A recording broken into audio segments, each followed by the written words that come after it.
Kluivert sudah resmi diperkenalkan ke publik. Bagaimana masa depan timnas di tangan trio Belanda? Kita akan bahas bersama dengan pengamat sepak bola Gita Suwondo dan juga ada WNI yang berada di Belanda, Fikar Fauzisha. Selamat malam, Bung Gita. Selamat malam juga dari Indonesia, Fikar. Halo, selamat malam. Iya, Fikar, tadi kan udah kemarin tiba di Indonesia, Kluivert, sekarang tadi diperkenalkan ke publik. Bagaimana media Belanda melihat kedatangan Kluivert ke Indonesia? Mereka juga anggapnya sangat sangat heboh juga kan kehadirannya Patrick Kluivert sebagai pelatih baru timnas Indonesia datang dengan juga bahkan kejutan kedatangan pelatih sendiri di dalam bandara dan sebagainya juga kejutan sekali. Mereka sebenarnya media di Belanda banyak juga masih tanda tanya gimana komposisi pelatih timnas Indonesia, staf pelatihnya kayak seperti apa. Tapi kan dengan kemariahan kemarin sambutan dia di bandara itu mereka sangat-sangat positif juga dan sangat mengejutkan ya. Tapi Anda punya perbandingan nggak gambarannya ketika sebelum Kluivert resmi ditunjuk jadi pelatih timnas, bagaimana sih notisnya media Belanda terhadap persepak bolaan di Indonesia? Iya, tentu saja kalau sepak bola Indonesia secara seluruh ya emang lagi heboh ya, dia bukan hanya di Indonesia atau di Belanda saja tapi seluruh dunia. Nah, karena dengan kedatangan pemain diaspora ke timnas Indonesia, media Belanda mengikuti perkembangan sepak bola Indonesia lebih intensif. Dan sekarang apalagi sekarang kehadiran Patrick Kluivert itu nah itu masih seperti yang mereka antisipasi yang luar biasa. Walaupun ada adalah kejutan, tetap saja fans Indonesia yang datang ke bandara dan menyambut pelatih Patrick Kluivert ini. Dan itu adalah sebenarnya aspek sepak bola Indonesia secara umum yang media Belanda, Amerika, negara lain juga sangat apresiasi. Dan itu juga terjadi kemarin. Oke. Kita lihat. Bung Gita, ketika tadi sudah diperkenalkan ke publik, salah satu rencananya yang disampaikan Kluivert adalah dinner, makan bersama dengan pemain lokal. Ada 5 pemain lokal yang diajak makan bersama dengan Kluivert. Bagaimana Anda melihat pendekatan dari seorang pelatih kepada pemainnya? Ya, saya pikir juga apa yang dikatakan oleh Kluivert tadi ya dalam salah satu sesi tanya jawab tentang pada saat press conference tadi, dia mengatakan bahwa pemain lokal adalah jantung sebuah timnas. Itu wajar bahwa pemain, apalagi dia pelatih baru, dia wajib untuk meninjau siapa-siapa nanti yang bisa dipakai untuk timnas dari produk-produk lokal yang ada di liga kita. Dan dia belum mengenal sama sekali pemain-pemain ini dibandingkan dengan dia mengenal para pemain diaspora kita yang sudah sudah dia kenal, sudah dia pernah lihat pada saat mereka bermain di Liga Belanda dan juga liga-liga lainnya di Eropa. Jadi saya pikir ini pendekatan tersendiri bagi Kluivert. Saya juga yakin bahwa Kluivert juga menangkap bahwa ada semacam pro kontra tentang kedatangannya dia, dan saya pikir juga dia ingin berusaha untuk mengambil simpati dengan cara untuk setidaknya kan kemarin-kemarin selalu ada anggapan bahwa kenapa harus diaspora, kenapa tidak ada lokal, dan ini yang coba dia jembatani bahwa akan ada gabungan antara diaspora dan lokal, tapi tetap dengan melihat kualitas yang ada masing-masing pada saat pertandingan itu akan berjalan nantinya. Ini didampingi terus ya ketika kemarin tiba dan tadi perkenalan didampingi terus oleh Lansat, dan kita tahu Lansat begitu mengenal bagaimana budaya Indonesia dan lebih tahu bahasa juga Indonesia, soal bahasa Indonesia. Ini akan memudahkan Kluivert untuk berkomunikasi dengan pemain lokal dan juga mengenal kultur sepak bola Indonesia. Iya, saya pikir iya ya. Kemudian kalau kita lihat beberapa pemain kita kan sebenarnya juga ya, ini kan pemain produk-produk yang kelahiran tahun 90-an, kemudian kelahiran tahun 2000-an yang rata-rata berbahasa Inggris pun mereka sudah cukup fasih ya. Wah, tidak cukup fasih, tidak harus fasih benar, tapi mereka mengerti bahasa Inggris. Jadi saya pikir dengan kemampuan Kluivert berbahasa Inggris, Daniel Lansat berbahasa Indonesia, ini saya yakin akan mudah bagi mereka untuk menjembatani ke arah para pemain-pemain lokal kita yang ingin dituju oleh mereka nantinya.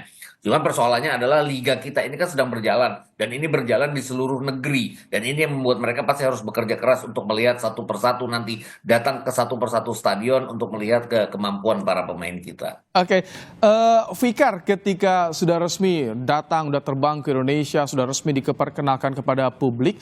Nah, kalau dari Belanda sendiri, publik Belanda, media di Belanda, sekarang apa yang ditunggu dari sepak bola Indonesia? Tentu saja dengan kehadiran Kluivert, ekspektasinya seperti di Indonesia juga ya, meraih prestasi yang lebih bagus lagi, yaitu loloskan diri untuk Piala Dunia 2026. Gosip di media di sini juga juga nge-follow sepak bola Indonesia secara kurang lebih 2 tahun yang secara intensif, dan mereka juga lihat apa yang dibangun oleh pelatih sebelumnya. Dan mereka juga lihat juga tren positifnya timnas Indonesia ya. Jadi ekspektasi media sini seperti Indonesia meraih prestasi yang lebih bagus lagi. Itu sih. Kalau soal sosok Pastur dan juga Lansat, bagaimana?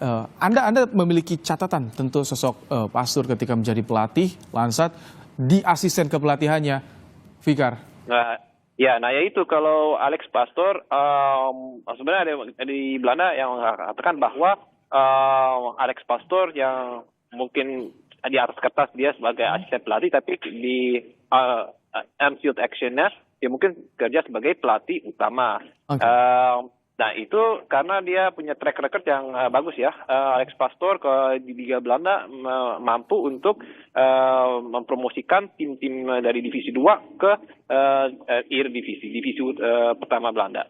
Nah itu kemampuannya dia di Liga Belanda udah beberapa kali udah teruji, dan kita lihat kalau dia sebagai Daniel Lansat, dia juga di beberapa klub di Liga Belanda dia kerja sebagai asisten, dan itu juga di beberapa klub dia juga teruji juga sebagai asisten Daniel Lansat. Ini menarik untuk ditunggu. Jadi nanti racikan strategi seperti apa yang akan disarankan oleh Pastur kepada Kluivert. Nanti kita akan bahas usai jeda. Fikar, Bung Gita, tetap bersama kami di Kompas Malam. Kita masih membahas soal masa depan timnas ketika resmi Kluivert menukangi timnas Indonesia. Ada Bung Gita Sono dan juga Fikar Fauzisha. Bung Gita, jadi kira-kira nanti strateginya seperti apa? Ada Kluivert, di belakangnya Pastur dan juga Lansat. 4-3-3 kabarnya Kluivert siapa untuk timnas?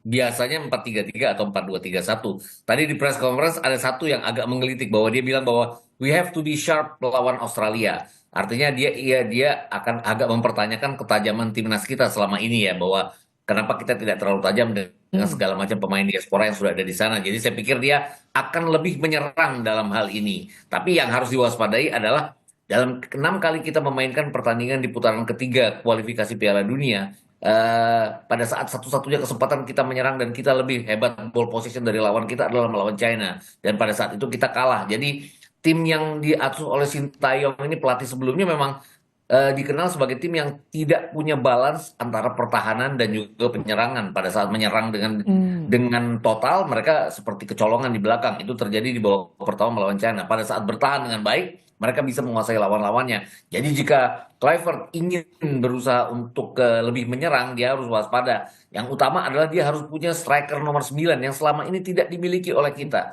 Oleh Romeni kan kabarnya akan bergabung. Mudah-mudahan itu bisa mengisi kekosongan. Walaupun secara kualitas kita harus tetap melihat bagaimana oleh Romeni nantinya gitu. Sudah pindah ke Oxford juga. Nah, kalau soal mencari pemain nomor 9, ini scoutingnya bagaimana, Fikar? Informasi dari Belanda seperti apa sih kita untuk kembali memantau diaspora untuk kembali ke tanah air nih?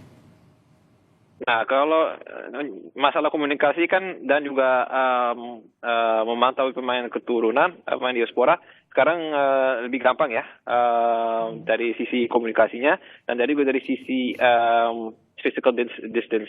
Kalau Patrick Kluivert, kalau dia berdomisili kalau ada luar agenda timnas, dia berdomisili di Belanda atau di negara Eropa yang lain, dia lebih gampang untuk memantau pemain incaran timnas Indonesia ya. Jadi dia itu secara langsung bisa datang dan ngobrol dengan pemain itu, dan coba diusahakan untuk untuk apa pertanyaan kepada mereka apakah dia bisa atau mau ingin perkuat timnas Indonesia. Jadi menurut saya sih itu juga adalah keputusan yang baik ya untuk menuju ke Patrick Kluivert. Ada bocoran nggak, Fikar, siapa saja sekarang? Kan kalau oleh Romeni ini dipastikan lah prosesnya terus nih digas. Nah, ada bocoran nggak nama-nama lain? Kan 2-3 pemain ada kabarnya akan mendekat. Kalau mendekat sampai saat ini Jairo Dewald ya. Jairo Dewald dia udah kode keras untuk menjalani proses naturalisasi dan memperkuat timnas Indonesia. Ada nama-nama lain juga yang lagi Miliano gimana Miliano? Kayak seperti Miliano Yonatan, udah dari media Belanda dia pernah diwawancarai Miliano Yonatan, dan dia pernah udah sebut dia udah dapat ada kontak ya sama PSSI, tapi dia belum ambil putusan. Semoga justru tipe-tipe kayak seperti Miliano Yonatan dan pemain-pemain lain yang lagi ragu atau mau ambil keputusan, dia bisa dilirik oleh Kluivert dan Patrick Kluivert dan staf kepelatihannya bisa ini mereka bisa persuade mereka ya untuk pilih untuk memperkuat timnas Indonesia. Masih menunggu ya kabar untuk diaspora kita yang ada di Belanda. Nah, Bung Gita, ini perlu ada perubahan transisi seperti apa yang harus segera dilakukan agar bisa menerapkan strategi pada pemain di era STY untuk bisa menerapkan strategi Kluivert? Iya, sebenarnya kalau kita bicara banyak yang mengatakan bahwa STY kenapa terlalu pragmatis, mungkin dia melihat timnya ya. Tim ini tidak punya kemampuan untuk menyerang dengan baik karena kita lihat kan Jay Itzes bagus dalam bertahan, kemudian yang lain-lain juga, Justin Hubner juga, kemudian kalau kita lihat Kevin Dix pernah berapa gol bersama Copenhagen, tapi dia juga bagus dalam bertahan. Jadi kenapa dia lebih bermain pragmatis? Ya satu-satunya cara adalah dengan memainkan pemain-pemain, dengan mendatangkan pemain-pemain yang nantinya bisa berfungsi baik untuk attacking kita. Jairo contohnya, Jairo Redowald kan bisa dianggap sebagai kalau ini dia masuk akan sangat kaya sekali pemain lapangan tengah kita yang sehingga memungkinkan kita untuk menyerang lebih bagus ya kalau atau kita melihat. Tapi kan tadi Kluivert juga mengatakan bahwa dia akan memikirkan jam terbang para pemain, menit bermain pemain itu selama memperkuat klubnya. Ini artinya kan berkesinambungan dengan menyebut bahwa pemain lokal adalah jantung tim nasional. Kenapa? Karena pemain lokal kita yang selama ini yang paling banyak menit bermainnya dibandingkan dengan para pemain diaspora itu sendiri. Kalau kita bicara diaspora kan Jay Itzes banyak menit bermain. Kevin Dix banyak bermain. Ragnar Oratmangun banyak bermain. Tapi Tom Haye pun kadang-kadang dimainkan sebagai pemain cadangan kan. Kemudian oleh Romeni juga pemain cadangan. Ini yang saya pikir digelitik oleh Kluivert bahwa dia ingin pemain-pemain yang siap 100% pada saat akan diturunkan nanti, terutama menghadapi Australia dan Bahrain untuk 2 pertandingan pertamanya. Oke, Bung Gita, ini ketika banyak ekspektasi publik yang begitu tinggi ya terhadap Patrick Kluivert lolos Piala Dunia. Tapi Patrick juga bilang ia senang dengan tekanan. Bagaimana Anda membaca pernyataan Patrick Kluivert ini? Ya, pasti dia juga sadar ya bahwa pro dan kontra itu pasti banyak. Karena kan banyak sekali publik kita kan sebenarnya memenangkan hati supporter itu yang sangat sulit ya. Bahkan beberapa pandit pun kalau udah ngomongin tim nasional berfungsi sebagai supporter jadinya. Jadi hilang tuh, kepanditannya kadang-kadang agak hilang. Jadi ini yang mungkin dikatakan oleh Kluivert bahwa yang penting adalah 2 pertandingan pertama untuk memenangkan hati supporter kita. Itu kenapa dia mengacu kepada 4 poin. 4 poin kan artinya lebih kurang seperti ini, draw di Australia dan menang melawan Bahrain. Dan mungkin dia sudah membaca bahwa Australia akan tampil tanpa 2 center back utama mereka yang tinggi-tinggi itu, Harry Suter dan saya lupa satu lagi namanya siapa. Dan itu yang mungkin kenapa dia we have to be sharp melawan Australia, karena ini kesempatan kita untuk mengambil dari sisi lemah Australia dengan tidak adanya 2 center back itu. Mudah-mudahan akan terjadi. 1 poin yaitu targetnya bisa diambil dari Australia. Nah, kalau Fikar sudah ada info tidak? Pastor kan belum tiba di Indonesia tapi sudah posting atlas peta Indonesia. Ya, apakah ada info kapan ia akan ke Indonesia untuk langsung segera membantu turun tangan, Fikar? Belum. Kalau soal Alex Pastor belum ada.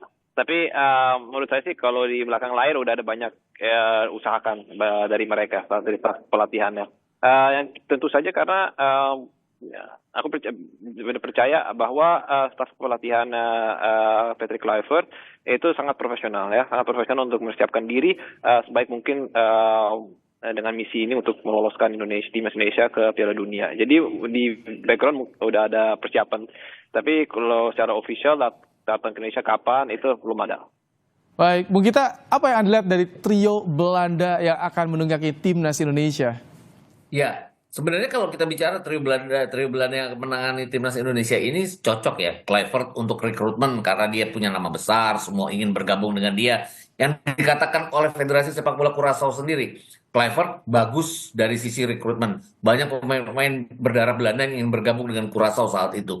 Mungkin kekurangannya adalah taktikal. Pada saat di lapangan berhadapan dengan lawan dan dia mentok, dia tidak bisa merubah target dengan cepat. Ini dibutuhkan sosok-sosok seperti Alex Pastoor, kemudian Dani Lanzat, di mana mereka punya kemampuan untuk bermain taktikal dan teknikal dengan sangat melatih taktikal dan teknikal dengan sangat baik. Jadi saya pikir ini kombinasi yang baik sebenarnya dan harus dipuji. Tapi balik-balik lagi, dulu waktu STY datang juga banyak orang meragukan kan. Tapi bersamaan dengan waktu, STY membuktikan bahwa dia bisa sampai sejauh ini. Tapi kan sekarang waktunya tidak banyak. Waktunya hanya 2 bulan dan bahkan hanya 2 pertandingan di 4-5 hari. Ini yang mungkin akan kerja keras dibutuhkan oleh Kluivert dan kawan-kawan dan juga doa seluruh supporter kita bahwa sekarang udahlah kita harus sama-sama bersatu untuk mendukung timnas, itu yang paling penting. Kalau ada keraguan wajar karena keraguan itu bisa ditutup dengan bukti nanti di bulan Maret. Tapi cukup nih kurang dari 2 bulan Bung Gita untuk mempersiapkan efektifnya,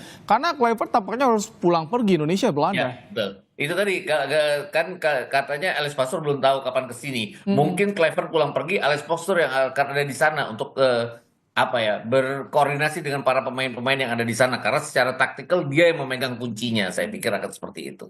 Oke, Bung Fikar, ada lagi nggak pemain yang sebelumnya belum pernah diwawancara oleh wartawan mengutarakan keinginannya, pemain diaspora yang ingin bergabung dengan timnas ketika Kluivert resmi menangani timnas? Kalau dari dengan kehadiran banyak pemain diaspora di era Sintayong dan sukses itu, tentu saja banyak pemain-pemain keturunan sekarang tuh udah berminat untuk bela timnas Indonesia. Udah banyak yang juga nawarin diri justru daripada PSSI sendiri yang cari mereka untuk memperkuat.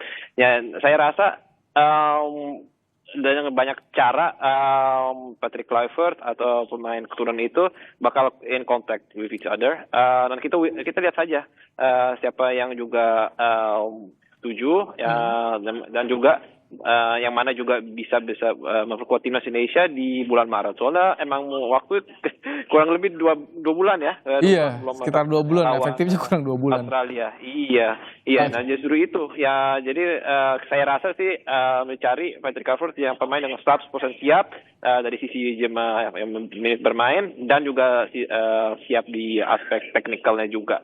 Oke. Ya. Fikar Fauzisyah, terima kasih untuk bisa bergabung langsung dari Belanda dan terima kasih juga Bung Gita Suwondo menyampaikan pandangannya ketika Kluivert resmi datang ke Indonesia dan sudah diperkenalkan ke publik. Terima kasih sudah hadir di Kompas Malam hari ini.